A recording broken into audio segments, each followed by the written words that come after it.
The tight end position is one of the most competitive groups on the entire Colts roster. Will Mo Alley Cox bounce back in 2023? Is Jelani Woods poised for a breakout season? And will Kylan Granson finally find the end zone in year 3? Let's talk about it. Welcome to the Horseshoe Huddle Podcast presented by Fan Nation on SI.com, part of the Fans First Sports Network. My name is Andrew Moore. I'm joined here live with my co-host, fellow writer, the hardest working man in Colts media, Drake Wally. Drake, there were some stronger storms again this week here in Indiana. And we're also dealing with the smoke from the Canadian wildfires. So prayers to everyone up there. But it's making a smog kind of go over Indiana where we both live. But how are you doing, man? How are you prepping for your 4th of July weekend? Yeah, for 4th of July weekend, we're getting some food ready for a little get together at our place. And as far as it's been interesting to see, walk out in the morning and you see just haziness. It's starting to clear up now, but boy, Indiana was number 2 in the world behind Dubai at one point in air quality. So setting the bar high.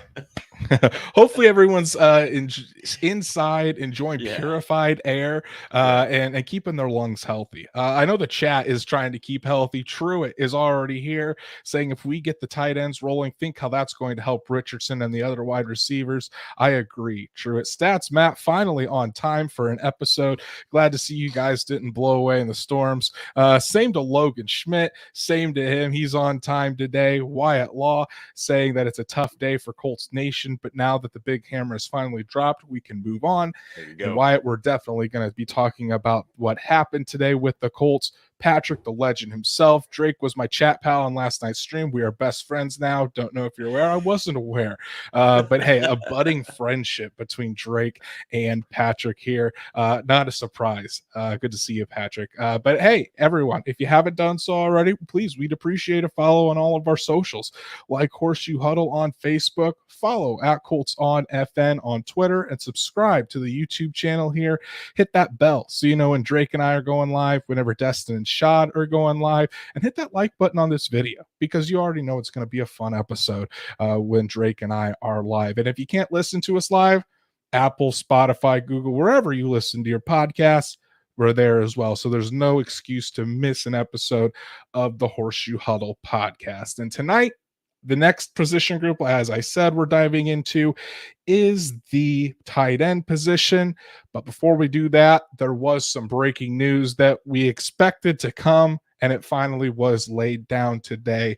As cornerback Isaiah Rodgers Sr. was suspended, given an indefinite suspension by the NFL for gambling on games. And then I think about 5 minutes later is when the news came out that the Colts had waived and released Isaiah Rodgers Sr., along with Rashad Berry, a defensive end that the Colts picked up off of the Jacksonville Jaguars practice squad in January towards the end of the year. He was also suspended indefinitely for gambling on NFL games. Drake, we kind of knew that this was probably going to be the outcome once that it looked like Isaiah Rodgers Sr. was admitting guilt on Twitter. We figured that there would be an indefinite suspension, or at least a year-long suspension for Isaiah Rodgers Sr. And with that, there was probably going to be a move by the Colts to let him go. And indeed, that was the case. It looks like Isaiah Rodgers Sr.'s tenure with the Indianapolis Colts has come to a very disappointing end, I would say. Yeah, and when it originally came out that it was, a year, everyone kind of bit a little bit on that and said, wow, that he ought to be really thanking his lucky stars that it's a year.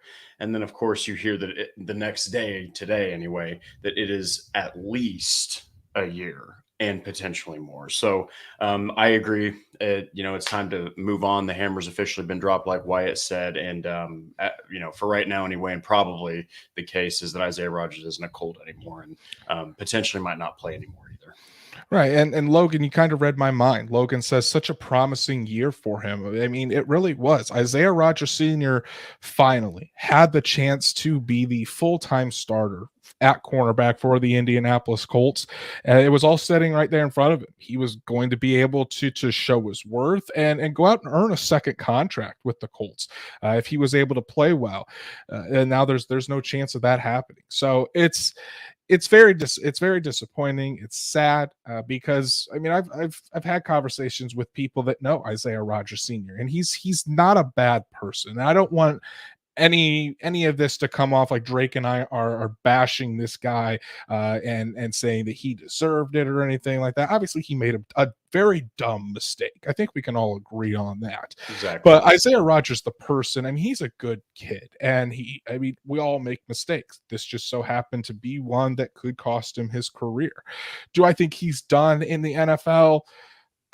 I don't know about that. I would say that he might get another chance down the line. It's certainly not going to be easy because it's not like he is of the talent of a Calvin Ridley, somebody that was one of in the upper echelon of players at his position or had proven himself. So, I mean, there's a chance that he could work his way back into the NFL, but that's kind of thinking way down the road. At this point, I mean, he could also go to USFL, XFL. I've seen her, but at this point, it's really hard to say, and I don't think Isaiah Rodgers Sr. is really thinking about that either. I think that, I mean, this was obviously devastating news. I think he was preparing for this, but all in all, I think it's just a very sad situation for a young kid that was on the cusp of really making a good NFL career for himself. Yeah, and just to wrap this up, it's also a lesson from here on out. You know, the NFL really came down hard on this one. So hopefully you don't hear any more about this because right now they're also, I mean, there's other suspensions happening too. So it's like it's something that they're trying to kind of cascade across the league, like, look, we don't want to do this anymore. We don't want to suspend players anymore. So hopefully this is behind and everybody, and you know what? Got to look forward now if you're the Colts. Right. And some of his bets came out today. Allegedly, he placed $1,000 bet on the over under on Colts rushing yards for a game. So he didn't bet on. It didn't seem like he bet on anything on himself affecting the performance of the Colts wins or losses or anything like that. But still, you can't be doing that. And Patrick says none of these guys that got suspended are bad guys. They just did something really stupid, and I would agree with that. So. And yeah, I mean, we've already talked about if we think the Colts should sign another cornerback. We think that could be worthy of looking into, and we'll see. We'll see now that the suspension has come down. The move has been made by the Colts. We'll see if a veteran does come in for training camp. It's definitely going to be another storyline to watch over these next few weeks as the Colts approach the start of training camp on July 26th. Enough about that. Let's get into the meat and potatoes of the episode, the tight end position. And Drake, like I said, it's one of the most competitive groups. And I'm really excited to see what Shane Steichen's twist on this group could be, because for years we heard about Frank Reich and how much he loves the tight end position. And outside of maybe 2018, when we saw Eric Ebron and Jack Doyle both have really good years, we didn't really see that come to fruition too much. And I'm really excited to see what Shane Steichen is going to bring from Philadelphia, the success he had with Dallas Goedert, and how he can really transform these tight ends, along with the comeback of tight ends coach Tom Manning. I think there's a pretty good combination there. Yeah, and you know, Tom Manning, for anybody that wasn't aware, was the tight ends coach in 2018 when Eric Ebron, Correct. absolutely went, insane by Colts standards. And I'm right there with you because even Shane Steichen, when he was the offensive coordinator with the Chargers, he had Hunter Henry. So this is a guy that has had success with tight ends, and he's really been able to elevate them. And I mean, Dallas Goedert's officially, especially if you're a fantasy football manager, he's a household name at tight end in a league wide group that might be thin. Dallas Goedert's officially elevated himself to a legitimate threat. So I am ready to talk about these guys. I think that Shane Steichen has got himself arguably one of the most intriguing and talented tight end groups, and definitely young, ready to go types of players right there on his roster. Right, I would agree. So let's start off the conversation tonight with a guy that was in trade talks potentially to start this off season, has made it this far, but I think we all agree really needs to have a bounce back year in 2023. And that's Mo Alley Cox. And it was just a couple seasons ago that we thought Mo Alley Cox could be an absolute weapon for this Colts offense. Last year, obviously with the offense having its struggles, Mo Alley Cox kind of taking over that blocking tight end role that Jack Doyle had held for so many seasons, and we saw his production just really flatline and was not up to the level that we thought he could produce at. So Drake, what are your expectations for Mo Alley Cox as we head into the 2023 season? And I think it's a very crucial year for Mo Alley Cox. Well, you expect him to hopefully have a turnaround year because actually his production peaked in 2020 with 31 catches, 2021 was 24, and then last season when you'd expect him to potentially catch even more passes than he's ever caught. He caught 19, so he's just been dipping in his production. So you're hoping for a resurgence a little bit. I'm looking for can he I'm expecting him to get better at the red zone presence, be more of a weapon in the red zone. He's huge. He's a massive, massive human being. So he could be a big threat and also improve the blocking. I think one more thing that I think an expectation could be that he could, in tune with the bounce back, can Shane Steichen. I'm expecting Shane Steichen to be able to get something out of Mo Alley. Okay. Mo Alley Cox is a through and through athletic freak. All right. The guy is very, very athletically gifted. So I think that Shane Steichen realizes that. I think that he sees it, and I think he's got a plan for Mo Alley. I really do. I really hope that he's not just used solely as a blocking tight end because I don't think that's where Mo Alley Cox really I don't think that's where his strengths are. Do I think he can block? Yes. Is he on the same level as Jack Doyle? No. And I think you want to use Mo Alley Cox in a little bit different ways than just as a blocker. Because I mean, you take one of the things I always remember when talking about Mo Alley Cox is what Joel Erickson said. When he has the ball in his hands, he's like an angry moose. I mean, it's just he's 6'5", 260 some pounds. He's a big man, and he's just hard to tackle. That's what I want to see out of Mo Alley Cox. I want to see the ball in his hands in space, and for people to really to make it so defenses really have to tackle him, kind of like how the Colts used Jelani Woods last year in those certain situations. But I think in order for Mo Alley Cox to see the field, the blocking just has to be better. It really does. I don't think even if the Colts take him out of some of those situations, he is still considered one of the better blocking tight ends that the Colts have. And when that's the case, especially when you're trying to create holes and open things up for Jonathan Taylor, you got to go out there and do your job. And so many times last year, a block that Mo Alley Cox missed, that's something Jack Doyle would have been able to do, and it would have sprung Jonathan Taylor for a 10 to 12 yard gain instead of getting hit in the backfield and then coming down for maybe a 1 or 2 yard gain. So those little plays that don't really show up on the stat sheet, but when you go back and look at the film, those missed blocks can be so crucial in the outcome of a game just to even extend a drive a little bit. Stats Matt says here, Mo just scares me. He had fumble issues and he just doesn't seem fluid when he's running. And then we do have a super chat here from Patrick. Thank you so much, buddy, for the love as always. Patrick says CBS Pick Six podcast had an Eagles guy on, and he discussed Hurts having a down year because Steichen was that pivotal to his game, and said, have fun, AR and Colts fans. That alone should excite everyone. And I'm very excited to see what wrinkles Shane Steichen is going to bring. And we've already kind of heard, you can call them rumors, but little things here and there out of the Colts camp that Shane Steichen has big plans for this tight end group. Well, and that's really, really awesome to hear because some of those big, huge runs from 2021, they were really, really knocked loose by some of that blocking. So you're going back to what you said about Mo Alley Cox, hoping that Shane Steichen's tutelage and just how he's been able to really elevate the play of that position, because even guys like Hunter Henry and Dallas Goedert, they can block, man. I mean, they can really lay a hit on somebody and keep an edge sealed. So you're just hoping that with this new fresh air, in the lungs of this franchise, Mo Alley is another guy that's had constant rotation. Okay. Now he's going to get a guy that understands the position, hopefully understands his strengths and weaknesses, and can get something out of Mo Alley Cox to warrant that $18 million contract. And we've got another super chat from Patrick, the absolute GOAT, man. Patrick says, look at Dallas Goedert's stats the last 2 years with Steichen. A lot of the tight ends are going to have a great time this year. And Exactly. I would agree, Patrick. I think that's we talk about Steichen's work with Anthony Richardson all the time.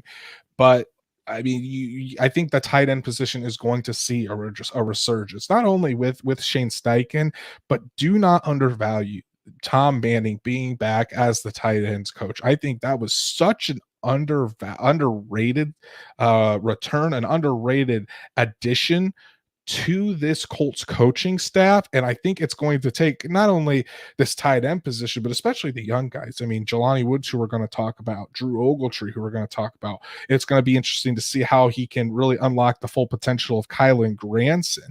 It's going to be, and Stats Matt takes the words right out of my mouth again, as he says, the scheme he runs just gets them open so much. And I would agree there. It's going to be really fun to watch. And that's why I'm so excited about the tight end position this year. Patrick, once again, buddy, we really do appreciate all your support. You're amazing. We love having Patrick along for the ride. So Drake, I kind of want to wrap this up into two questions so we can kind of move on to our next guy here.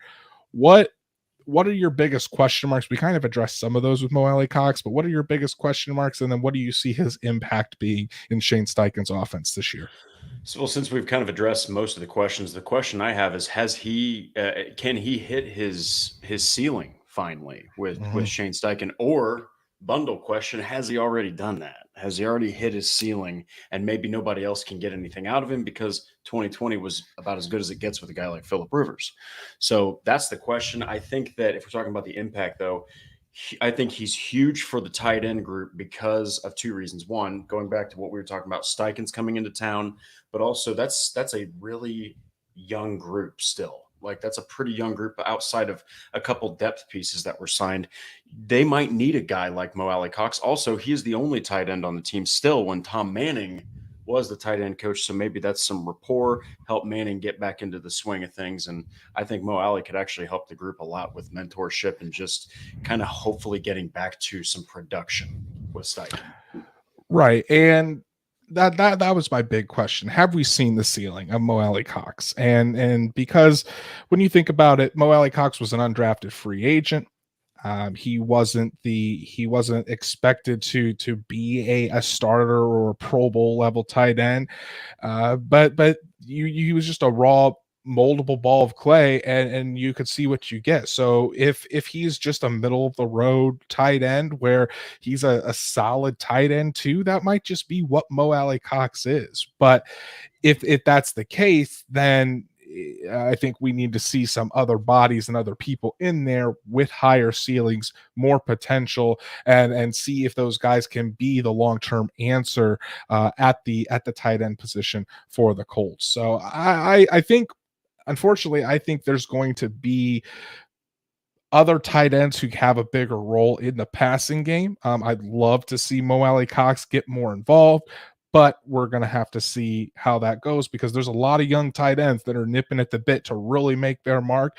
And the Colts have spent some good draft capital on these guys as well. So we'll have to see. Mo Alley Cox in the second year of a 3-year, $18 million contract. So it's time for him to show out. He has to live up to that contract. But I think the tight end that we're all going to be talking about this upcoming season is that big number 80, the 6'7", 261-pound mammoth human being of Jelani Woods. And this is who I think, this comes to our biggest question of the show, is a breakout season incoming for Jelani Woods. Our own Shad McGinnis reported that Shane Steichen has pretty big plans for Jelani Woods this season. So it should be pretty enticing and exciting for Colts fans. So Drake, as we get closer to the season here, what are your expectations for Jelani Woods, and really, what do you think he can do in this offense? Man, my expectations for Jelani Woods are to take that. I think he's going to take a second year leap. You also have to think that in 2022, he wasn't used really correctly. I think he missed out on a lot of potential, rookie play, like big plays as a rookie. So I do think that he is going to take a huge leap. I see my expectations are I think he's going to be the number one deadliest red zone target. I will stand by that constantly. I mean, I really believe that Jelani Woods is going to dominate the red zone for the Colts, especially within the 5 yard line. If you have to start throwing, no one better to throw to than a 6'7" monster like him. And I also expect, like I think we touched on it earlier, that with Steichen's scheme, you're going to get ability to get these guys open. I see a lot of Jelani Woods getting into open space, and kind of like you said, Mo Alley Cox ran like an angry moose. Well, Jelani Woods kind of runs the same way, only he's faster and he's bigger. So that is just terrifying to think. Those are some expectations among just a few that I am looking for with Jelani Woods. And we saw what Jelani Woods could do in a small sample size. You know what I mean? He didn't get the run that Mo Alley Cox did last year. He didn't get the same run that even Kylan Granson got. But when Jelani Woods was on the field, he was effective. He was the most productive tight end on the entire team. And when you have a talent like that, the Colts invested a third round pick into Jelani Woods. You need to get that type of talent, that type of mismatch on the field. And some of that is on Jelani Woods. I think he does need to become a better blocker. And I think he does need to be more consistent with his hands. He did have some drops to start the year, and that kind of slowed him down a little bit.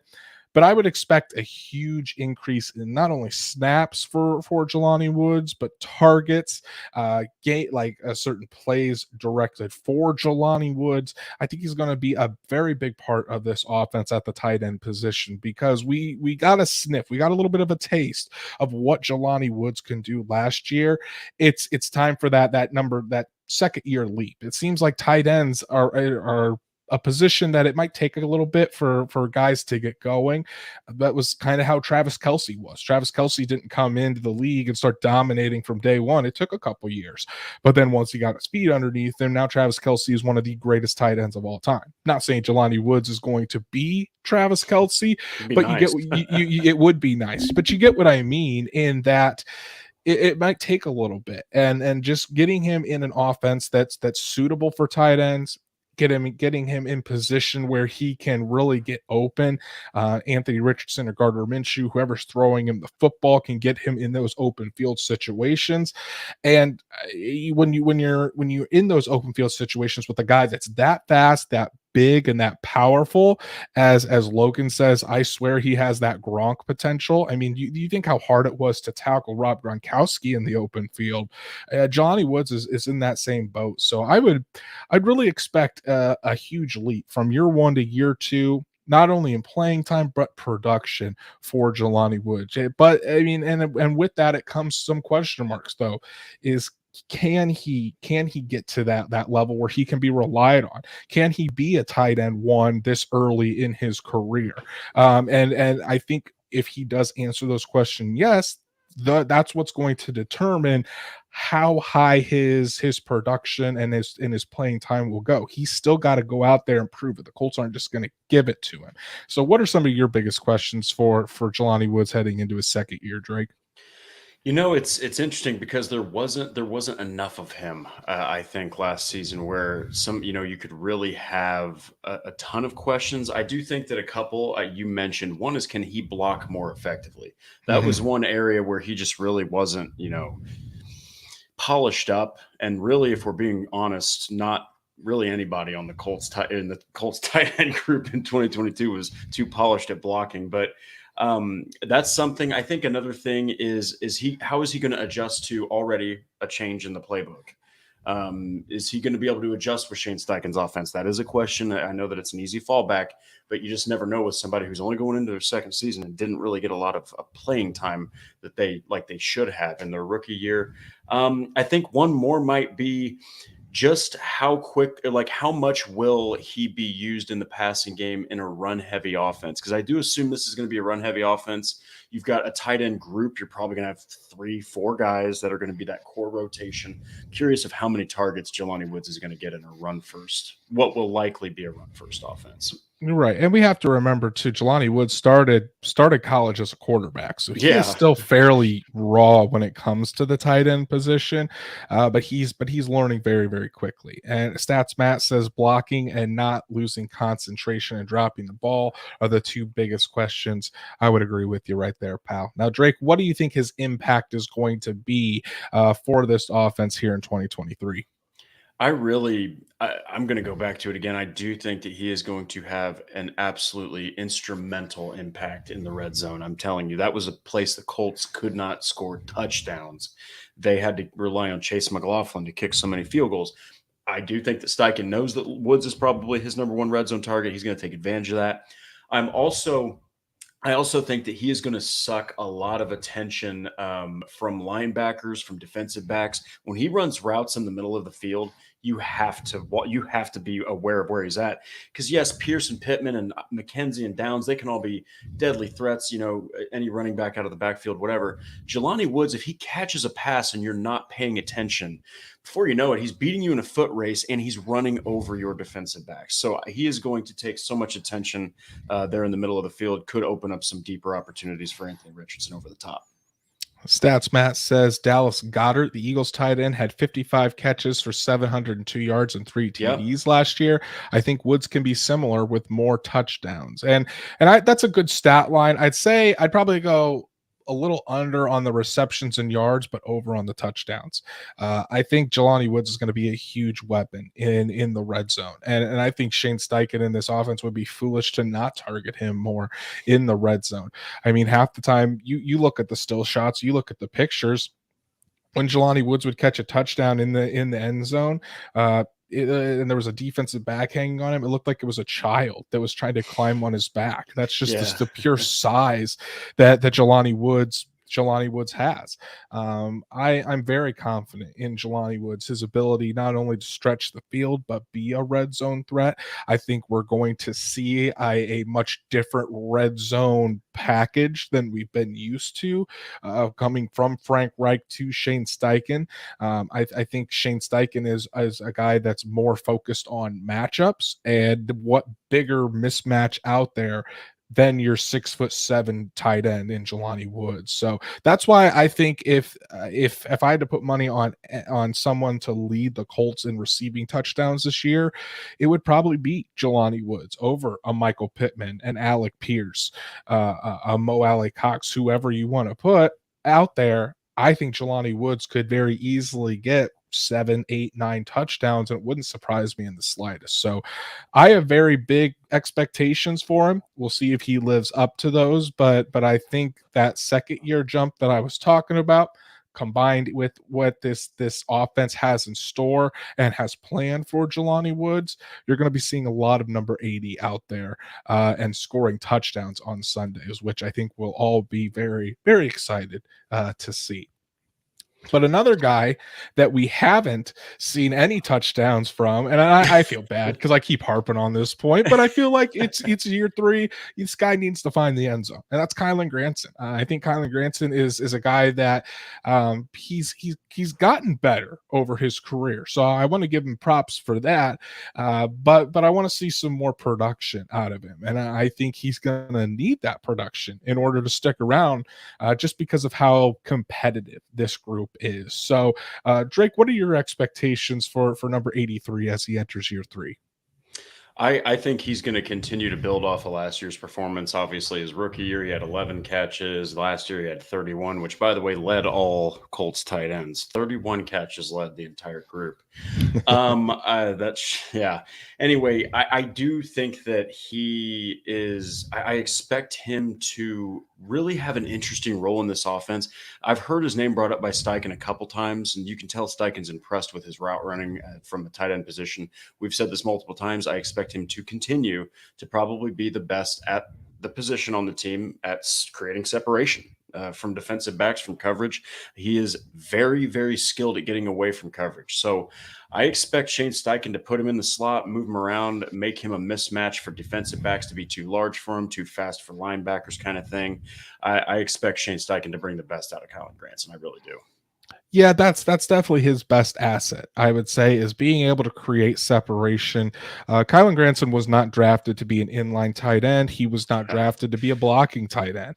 He was drafted to be a receiving tight end. And be that guy that's in the slot, create separations, be able to pick up 8 yards on a 3rd and 6, 3rd and 7, those type of situations. So he has a very defined role, and I think he is again going to year 2, year 3. Sometimes it does take a couple years for tight ends to really catch on. So this could be the year for Kylen Granson. But I think there is added pressure on him to go out there and up his production and show what his worth is because of what we just talked about with Jelani Woods being right there and Shane Steichen already having those types of plans for Jelani Woods. Well, Drew Ogletree is also there coming off of the ACL, who was one of the stars of training camp. Hell, Drew Ogletree looked better than Jelani Woods did in training camp before he tore his ACL. Will Mallory, who the Colts were really high on. And Will Mallory kind of fits more of that mold of the receiving tight end. So he's going to be trying to nip at Kylen Granson's heels for playing time, for those opportunities. So it's going to be really interesting to see. Stats Matt says Granson better separate himself from Mallory if the rumor is true that Steichen really likes Mallory. As I was saying, Mallory is a good blocking tight end when split out, so that's something Granson doesn't do much. So Yeah. again, there's that pressure. And that's the thing. Competition brings out the best in these guys, which is why I'm so excited to see what this tight end room can do, just because there's a lot of, I wouldn't say really good, but there's a lot of good, solid players in this room that are going to push each other. So it's going to be exciting to see how Kylen Granson can really either take that bull by the horns and use that for good, or if he's going to fall back into the weeds a little bit. And you're hoping after, building off of his rookie season with the team lead, and tight ends with catches, you're just hoping that he's going to continue to kind of thrive and maybe get a little bit more comfortable in a new offense. Exactly. Wanted to shout out this comment from Nathan here. Thanks for the Colts content in the tough doldrums of the summer from a Hoosier living in Delaware, of all places. Well, Nathan, we really appreciate you tuning in from Delaware. Thank you for tuning into our show, and we appreciate we're thankful that you are enjoying our content throughout the summer. We're just like all of you guys. We can't wait for training camp, and hopefully Drake and I will be able to report from the sidelines at training camp as well. So stay tuned if we can kind of get that. We're working on some things here. But Drake, we kind of talked about what some of those questions for Kylen Granson are, whether he's going to be able to step up, be a better blocker. What do you see or his impact being in this Shane Steichen offense and for this Colts team in 2023? I have a unique. Well, maybe it's not unique, but I think he's going to be a vertical threat at tight end. I think that he is going to take. I mean, he's going to be in the slot, but he could. I really do think that with his route running ability, his ability to create that separation, the way that Steichen has talked about how he wants to attack vertically, I can just see him using Kylen Granson to create fits for slot corners and for linebackers, safeties that have to cover him. I do also think that he is going to have I predict around, I think he's going to eclipse about, I think he has the potential to eclipse 40 catches or something like that. He could actually do some damage Like he's never averaged more than 10 yards per reception. So I'm hoping that Steichen's vertical schemes can kind of help with that. So I look for Granson to finally make some explosive plays is what I'm trying to say. I hope you're right. I think I'm taking a little bit more measured approach on Kylan Granson just because I think we're going to see more guys like Jelani Woods, Drew Ogletree, and Will Mallory get real decent exposure, and I think those are going to be the three tight ends we see the production out of. I think Kylan Granson's role is pretty much going to stay the same. He's going to be that guy that catches those small passes over the middle or over to the sidelines on those quick outs. I hope he's able to find the end zone this year so I can stop talking about it. And I'll make sure I give him his props when he does do that. But I think for me, Kylan Granson has found his role in this offense, and that's perfectly fine. He doesn't have to be an all-world tight end, but he also has to go out there and prove that he's more valuable than some of the other tight ends out there. So that way his snaps on those in those slot don't get taken by Jelani Woods or Drew Ogletree or Will Mallory, and that's going to remain to be seen. But I think it's all going to be determined on how he handles that pressure, and if he can really step up and show his worth, show that he can be more than just a guy that can catch those 6-7 yard passes and actually kind of stretch a defense more or really be a problem for defenses moving forward. Yeah, and that's going to be hinging a lot on if Shane Steichen can utilize him effectively, and then that's going to fall back on Granson to be able to mesh with Steichen's offense. So that's a good point. There's nothing wrong with taking the more measured approach on Kylan Granson. Right. And Wyatt Law says here with 7 tight ends, how many make the 53? Who are the odd men out? We might actually carry 5. Yeah. Wyatt, you're getting ahead of us, man. That's our last question of this. We're going to tell you our depth chart and give our predictions, but I'll give you a hint. I'm keeping 5. I'm keeping 5 of these tight ends. So we'll see which 5 those are. Drake, we talked about the 3 big names at tight end, but we didn't mention Drew. We didn't really dive into Drew Ogletree, the rookie Will Mallory, Pharaoh Brown, and then there was one more stats. Caden Smith. We don't even need stats, Matt. We've got stats Drake over here. Thank you. So there's 7 tight ends that have either been drafted high up, or the Colts, or been with the Colts for a long time, or been in the league for a while. So this is why this room is so crowded. This is why this battle at training camp is going to be so interesting. But Drake, give me, out of those that we didn't really dive into, which one of those guys do you think can really make a difference in this crowded room? And tell me what you expect to see out of them this year, whether it be a stat line, whether it be what do you expect them to have playing time wise? Which tight end out of the rest of that group are you really super high on?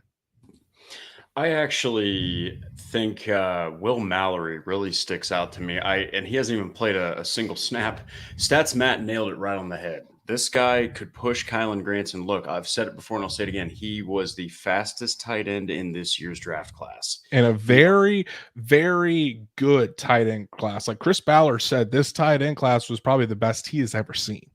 It was absolutely loaded to the brim with talent, like seriously. And this guy stood out over everybody else to Chris Ballard. He could have had any tight end he wanted.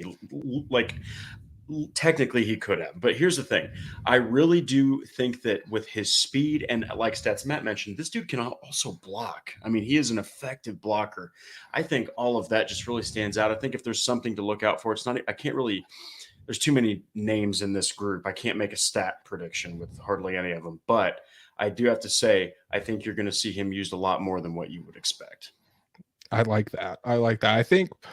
I think of the 12 draft picks, Will Mallory was the one that surprised me the most. Same. But I think he is one of the most underrated picks of the Colts. Because after he made that pick, I went back, I watched some of his film, watched some of his highlights, and I'm like, man, this kid can move.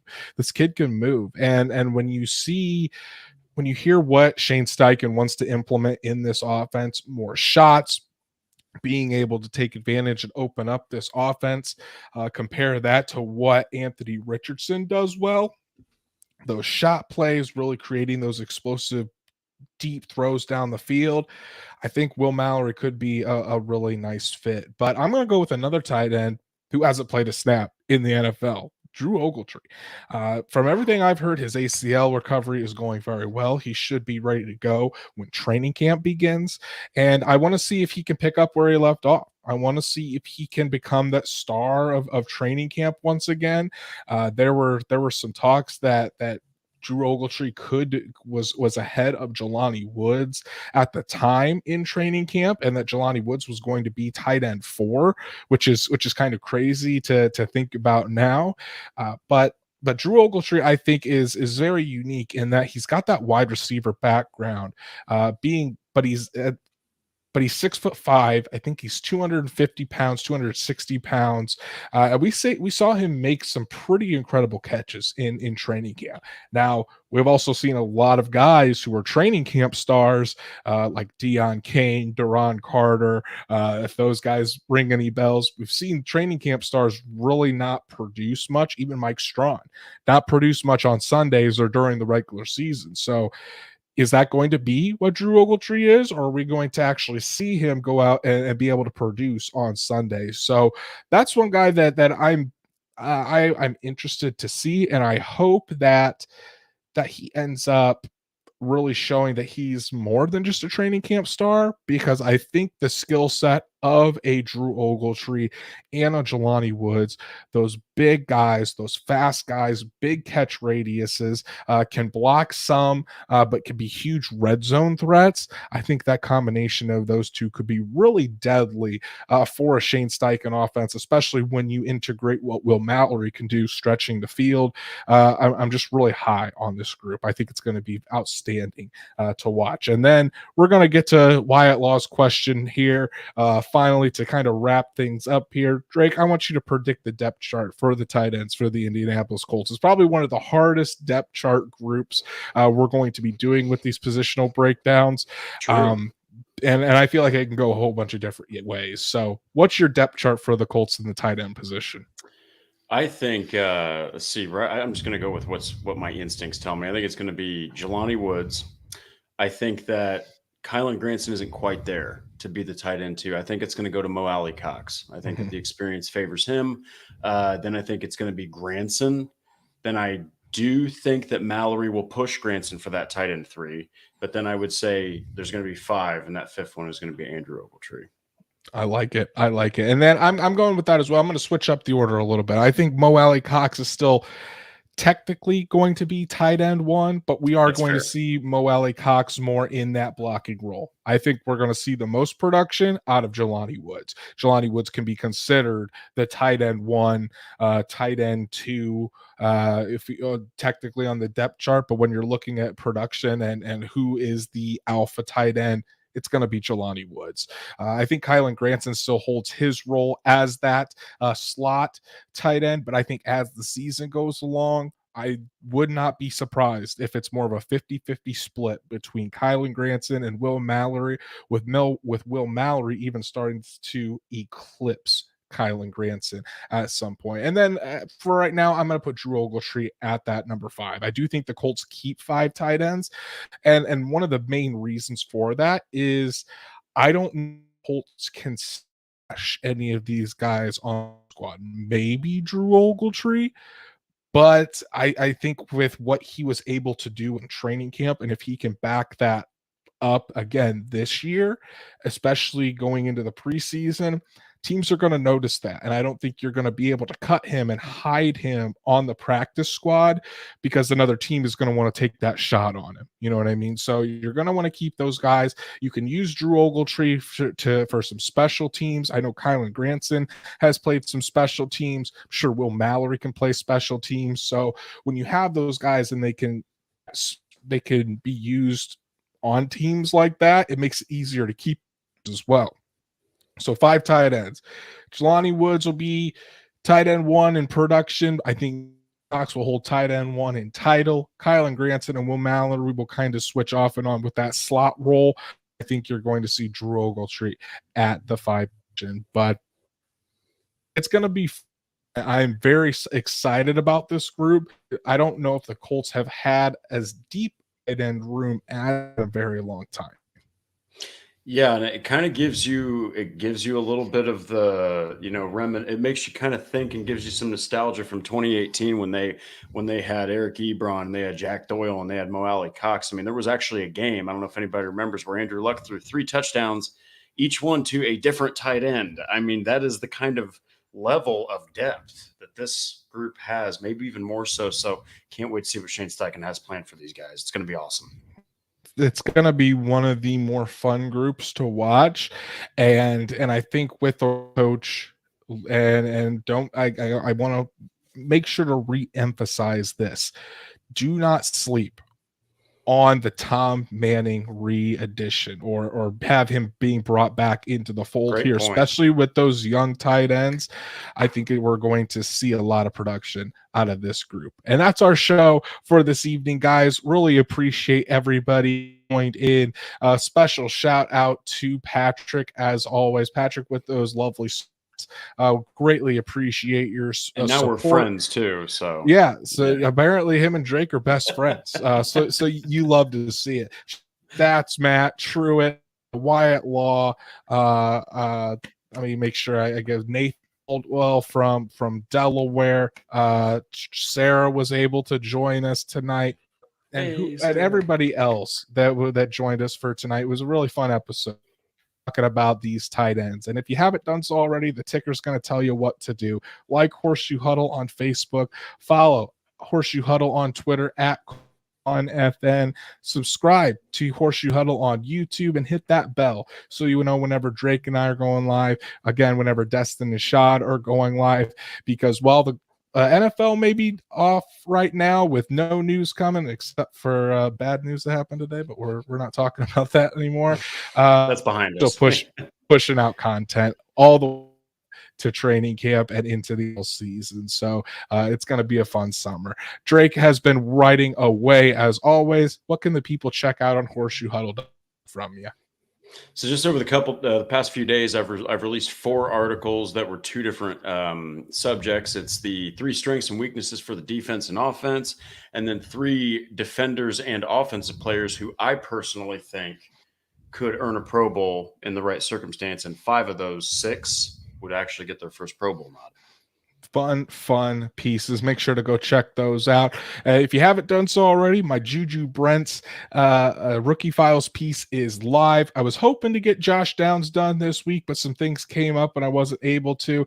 So Josh Downs, his Rookie Files piece will be going live on Monday, and he's got a phenomenal story. I'll tell you that. I've really dove into the background on Josh Downs. You're going to want to read that. And it was really fun to write about Juju Brents as well, a local kid whose favorite player was Bob Sanders growing up. And now he's wearing the same horseshoe that Bob Sanders did with the Colts in the 2000s. So definitely go check that out. Rookie Files is alive and well. You can follow Drake at DWalsterDrake. You can follow me at Andrew Moore NFL. And we will be back Monday night to talk about the offensive line, another crucial group for the Colts that is really, I wouldn't say hopefully will bounce back. It's a must that they bounce back if the Colts want to have a successful 2023. So until then, enjoy the beginning of July, and we will see you right before the 4th.